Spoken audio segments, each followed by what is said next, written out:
मधून मिळालेला पैसा आयडियल कंपनीत गेला।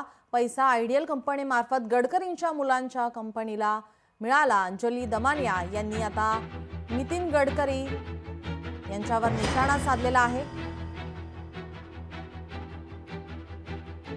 4 एकर जमीन आहे जी टायटस डिमेलो नावाच्या व्यक्तीची होती।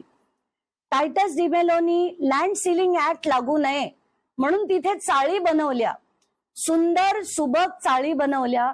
200-250 फुटाची घरं होती आणि ती घरं आणि त्याच्या खालची जमीन ही त्यांनी असंख्य लोकांना विकली, ज्याच्यापैकी काही लोक आता माझ्या मागे उभी आहेत। पण त्याच टायटस डिमेलोनी नंतर 2007 मध्ये अतुल शिरोडकर नावाच्या एका व्यक्तीला ती विकली। म्हणजे ज्या माणसाकडे पैशाची ताकद नाही, फक्त ताकद कशाची आहे तर नितीन गडकरींची। लोकशाही मराठी ऐका, पहा, जागरूक रहा।